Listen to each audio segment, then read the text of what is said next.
안녕하세요. 미국 주식하는 임겐입니다. 오늘 미국장 한번 보겠습니다. 구독과 좋아요 부탁해요. 오늘은 3대 지수 모두 상승으로 마감했습니다. 다우는 0.25% 상승을 했고 S&P 500 역시 0.43% 상승 마감했습니다. 그리고 나스닥은 오늘 0.06% 상승으로 마감했는데요. 주요 기업을 보시면 빅테크 기업들의 혼조세가 나타났습니다.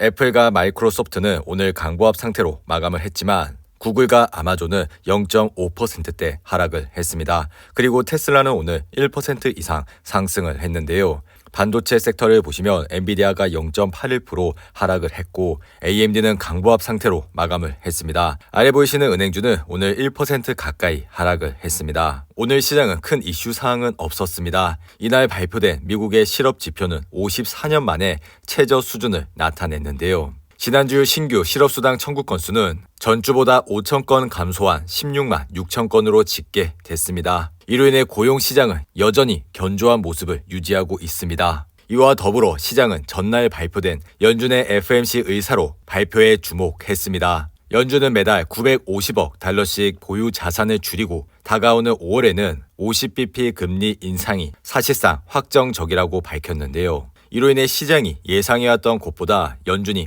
더 빠르게 대차 대조표를 줄이겠다는 쪽으로 선회를 하면서 이전보다 시장의 긴축 속도는 빨라졌다고 생각을 하시면 좋을 것 같습니다. 그리고 최근 이슈가 되고 있는 WTI 가격은 1% 상승을 하여 배럴당 97.11달러에 거래를 마쳤습니다. 하지만 최근 국제에너지기구의 비축유 방출 소식이 이어지면서 유가의 가격이 급등을 하는 모습은 보여주고 있진 않습니다. 이럼에도 불구하고 옥시덴탈의 주가는 오늘 3% 가까이 상승을 하여 주가는 57불대까지 올라왔습니다. 그리고 오늘은 연은 총재들의 발언이 있었습니다. 제임스 블러드 세인트루이스 연은 총재는 이날 강연에서 연준이 인플레이션 싸움에서 뒤처져 있다며 올해 기준금리를 3.5%까지 올려야 된다고 주장했습니다. 더불어 라파엘 보스틱 애틀랜타 연은 총재는 연준의 목표는 가능한 오랫동안 성장세를 유지하는 것이라 밝혔고 중립적인 수준까지 신중한 방식으로 정책을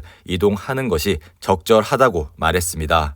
이러한 영향으로 인해 나스닥 시장은 오늘 강보합 상태로 마감을 했고 아래 보이시는 RSI는 49로 마감을 했습니다. 최근 나스닥 시장은 14,600불을 찍고 하락을 하기 시작을 했고 현재는 지지선이 13,800불선까지 내려왔습니다. 심지어 오늘은 장중 1.5% 가까이 하락을 하면서 3일 연속 주가가 크게 빠졌지만 장 중반부터 이것을 말아 올리면서 반전을 하는 모습을 보여줬습니다. 지난 2017년 10월 양적 긴축을 한 이후에도 나스닥 지수는 지속적으로 상승을 했지만 현재 시장은 이전 시장과 조금은 다른 모습을 보여주고 있습니다. 그리고 2019년 8월 장단기 금리 차이가 역전이 되면서 불과 6개월 만에 증시는 폭락으로 이어졌는데요. 현재 시장은 이러한 과거 모습들이 모두 존재하고 있고 대부분의 월가의 전문가들은 내년에 주식시장에 큰 폭의 하락이 올 것이라 예상을 하고 있습니다. 앞으로의 시장 역시 큰 폭의 하락이 올 가능성이 굉장히 높고 현금을 보유하고 계셨던 분들은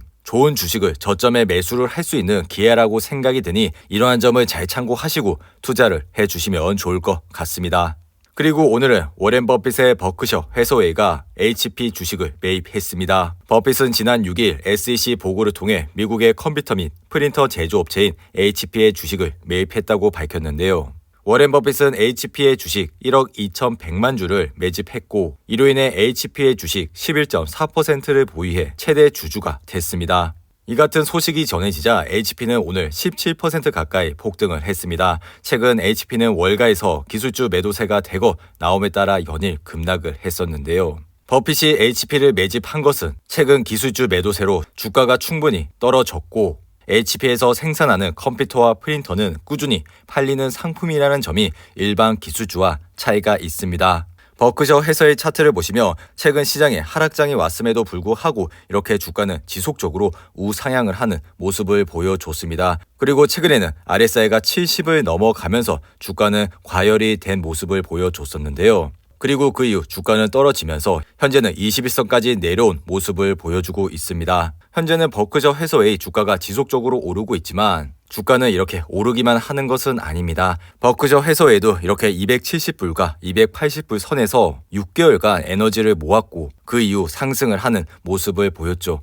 항상 주가는 이렇게 올랐을 때 투자를 하시는 것보다 주가는 항상 떨어졌을 때 관심을 가져주시기 바랍니다. 그리고 비트코인 시장은 현재 43,000불 선에서 흐름을 이어가고 있는데요. 비트코인 시장의 Fear and Greed 지수는 34로 마감을 했습니다. 어느덧 비트코인 시장 역시 공포감에 짓눌려 있는 모습을 보여주고 있는데요. 항상 시장이 공포감에 있을 때 시장을 주목해 주시기 바랍니다. 그리고 진동닷컴은 오늘 2% 이상 하락을 했습니다. 최근 창립자 리차드 리우가 CEO 자리에서 물러났다는 소식에 이렇게 주가는 하락으로 마감을 했는데요. 반면에 코스트코는 오늘 4% 가까이 상승을 했습니다. 이로 인해 코스트코는 5주 동안 17% 이상 상승을 하는 모습을 보여주고 있는데요. 코스트코 차트를 보시면 코스트코 역시 지속적으로 우상향을 하는 모습을 보여주고 있습니다. 그리고 이러한 소매업체는 시장이 침체기가 들어갔을 때도 좋은 흐름을 보여줄 수가 있죠. 하지만 코스트코 역시 지난 고점을 보시면 아래 보이시는 RSI가 81까지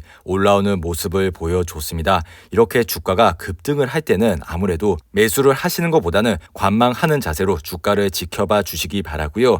그리고 주가가 이렇게 떨어졌을 때 RSI가 30대 초반까지 내려왔을 때 분할 저점 매수를 해주시는 습관을 가져주시기 바랍니다. 그리고 현재는 RSI가 다시 81까지 올라왔죠. 항상 주가는 떨어졌을 때 관심을 가져주셔야 주식시장에서 큰 수익을 낼 수가 있으니 이러한 점을 잘 참고하시고 투자를 해주시면 좋을 것 같습니다. 그리고 포드는 오늘 2% 이상 하락을 했는데요. 최근 바클레이즈에서 포드에 대한 투자 의견을 하향했다는 소식에 이렇게 주가는 하락으로 마감을 했습니다. 포드의 차트를 보시면 최근 실적 발표 이후 지속적으로 하락을 하고 있는 모습을 보여주고 있습니다. 포드도 마찬가지로 이전 고점에서 아래 보이시는 RSI가 70 이상이 되면서 그 이후 주가는 급락을 하는 모습을 보였죠. 비록 RSI가 70 이상이 되더라도 주가는 더 오를 수가 있습니다. 주가가 오른다고 해서 급하게 들어가시는 것보다는 항상 주가는 떨어졌을 때 관심을 가져주시기 바라고요.